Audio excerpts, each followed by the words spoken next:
Abigail, David's third wife, is often lauded as one of the wisest women in the Bible. In sharp contrast, her first husband, Nabal, is remembered as the epitome of a surly and mean man. 1 Samuel 25 recounts the dramatic encounter between these two men and Abigail. For centuries, we have read this story through the simple moral lens of wise Abigail versus foolish Nabal. The text itself seems to support this, explicitly describing Nabal as harsh and evil in his deeds. Even Abigail herself tells David, "Let not my lord regard this worthless fellow Nabal, for as his name is, so is he. Nabal is his name, and folly is with him." But must we read this text merely as a moral lesson to not be stingy and foolish like Nabal? What if this story is a complex incident set during the massive political upheaval of David's rise to kingship? A story about the survival of a powerful family. Could there be another meaning hidden behind the label of foolishness? 1. Nabal was not a fool. When the Bible introduces Nabal, it prioritizes his wealth and status even before his name. And there was a man in Maon whose business was in Carmel. The man was very great, and he had 3,000 sheep and 1,000 goats. Old Testament scholar Walter Brueggemann suggested this introduction implies Nabal's possessions took precedence over his character. However, the key phrase we must note is very great, translated from the Hebrew gadol meod. This expression means more than just very rich. The KJV translates it as the man was very great, and the Geneva Bible as the man was exceedingly mighty. This Hebrew idiom was used to describe prominent or great figures of the time, such as Moses, Exodus 11, Job, Job 1:3, and Naaman, 2 Kings 5:1. Nabal was not merely a wealthy upstart. He was a powerful man from the clan of Caleb. Old Testament scholars like John D. Levinson have speculated that he may have been the head of the Calebite clan.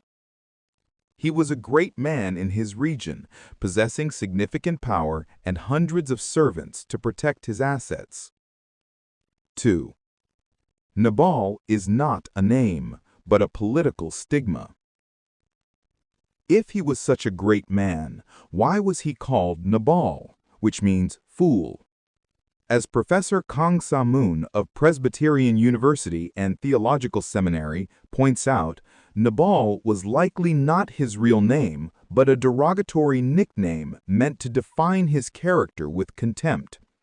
It is highly improbable that Jewish parents would give their child such a dishonorable name. So who called him a fool, and why? It was likely not because he was intellectually deficient or dim-witted, but because he did not side with David. Nabal had an accurate reading of the political landscape. As a leader of the Calebite clan, he was closely aligned with the incumbent king, Saul. Saul was a powerful king who ruled for 40 years. His influence was so strong that even after his death, the northern tribes of Israel followed Saul's house for years instead of turning to David. From Nabal's perspective, who was David? He was a political fugitive and a traitor to the current regime, Saul. Consider Nabal's words to David's messengers. Who is David? Who is the son of Jesse? There are many servants these days who are breaking away from their masters. He said this not because he didn't know who David was. He was deliberately insulting David, branding him a rebellious servant from King Saul's perspective.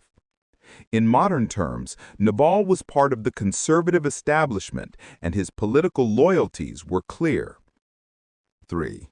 Nabal's refusal was a wise political judgment. Nabal's refusal to provide for David's men was not simple stinginess. It was a calculated political judgment essential for his family's survival. He would have vividly remembered the horrific incident at Nob, where the priest Ahimelech was executed and his entire family massacred by Saul for assisting David. In such a climate, providing food and support to David, Saul's most wanted, was not an act of charity, but an open act of treason against the current regime. Even the protection services David offered for Nabal's flocks were, from Nabal's perspective, unsolicited. Did a great man with hundreds of his own servants lack the power to protect his own property? He likely saw David's armed band roaming his territory as a liability, and their request for compensation, backed by 400 armed men, as a political trap he had to refuse. From a worldly perspective, Nabal's judgment was rational and wise. He acted consistently to protect his greatness and his political standing. Conclusion: the pitfall of greatness, the absence of spiritual discernment. Up to this point, Nabal appears not as a fool, but as a great realist with clear convictions and logic. What then was his fatal flaw? Why does the Bible brand him a fool, and why does he ultimately die by God's judgment? His problem was not a lack of intelligence or logic. His fatal mistake was a lack of spiritual discernment.